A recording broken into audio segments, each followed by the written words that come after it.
Aneesh Gizele വിവാഹാലോചന ജിസേലിൻ്റെ അമ്മ പറഞ്ഞതെന്ന് ഷാനവാസ്. Big boss Malayalam 7. ഇത് അമ്മ നേരിട്ട് കൊണ്ടുവന്നിരിക്കുന്ന ആലോചന ആണെന്ന് തള്ളിക്കളയരുത് എന്നും അനീഷിനോട് ഷാനവാസ് പറയുന്നത് ലൈവിൽ കാണിക്കുന്നുണ്ട്. ബിഗ് ബോസ് 7 ഇന്നലത്തെ എപ്പിസോഡിൽ അനുമോളിൻ്റെ ജീസലിൻ്റെയും ആര്യൻ്റെയും കുടുംബാംഗങ്ങളായിരുന്നു വന്നത്. എന്നാൽ എല്ലാ കുടുംബാംഗങ്ങളും പോയതിനു ശേഷം അനീഷിൻ്റെ പിറകെ നടന്ന് ഇപ്പോൾ വന്നിരിക്കുന്ന കല്യാണ ആലോചന തള്ളിക്കളയരുത് എന്നും പറയുകയാണ് ഷാനവാസ്. ജിസേൽ ഷാനവാസ് വിവാഹത്തിൻ്റെ ആലോചനയാണ് അവിടെ നടക്കുന്നത്. എന്നാൽ ഇതെല്ലാം നിങ്ങളുടെ കണ്ടന്റ് ഉണ്ടാക്കുന്നതിൻ്റെ ഭാഗമാണെന്ന് തനിക്ക് അറിയാമെന്ന് പറയുകയാണ് അനീഷ്.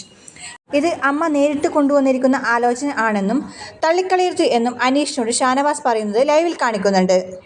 എന്നാൽ ജിസേലിൻ്റെ അമ്മ ഇങ്ങനെ പറഞ്ഞോ എന്ന് വ്യക്തമല്ല. ജിസേലിൻ്റെ അമ്മ ഒന്ന് സമയം അനീഷിനെ ഇഷ്ടമാണെന്ന് പറഞ്ഞിരുന്നു. ഇതിൽ പിടിച്ചാണ് ഷാനവാസും ജിസേലും അനീഷിനെ വട്ടം ചുറ്റിക്കുന്നത്. ചെമ്മീൻ കെട്ടിട്ടിട്ടുണ്ട്, നല്ല ബന്ധമാണ് എന്നെല്ലാം ഷാനവാസ് പിറകെ നടന്ന് പറയുമ്പോഴും അനീഷ് ഇതിലൊന്നും വീഴുന്നില്ല. ഈ സമയം ജിസേലിനോട് വളരെ ഗൗരവത്തിലാണ് അനീഷിൻ്റെ മറുപടി. ജിസേലിനെ എന്നേക്കാൾ മികച്ച ആളെ കിട്ടും എന്നല്ല അനീഷ് പറയുന്നുണ്ട്. എനിക്ക് മികച്ച ആളെ ഒന്നും വേണ്ട, നോർമൽ ആയിട്ടുള്ള ഒരാളെ മതി എന്ന് ജിസേൽ പറയുന്നു. എന്നാൽ ഞാൻ അബ്നോർമൽ ആണെന്നാണ് അനീഷ് പറയുന്നത്.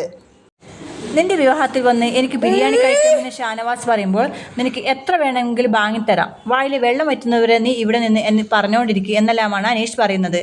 അനീഷിൻ്റെ കല്യാണാലോചന പറഞ്ഞ് കളിയാക്കാൻ ഷാനവാസിനൊപ്പം ജിസേലും കൂടുന്നുണ്ട്. അപ്പോൾ ഏതായാലും കാത്തിരിക്കാം ഇനിയത്തെ എപ്പിസോഡിൽ എന്തായിരിക്കും അവസ്ഥ എന്ന്. കല്യാണം നടക്കുമോ അതോ ബിരിയാണി തിന്നുമോ എന്നറിയാം.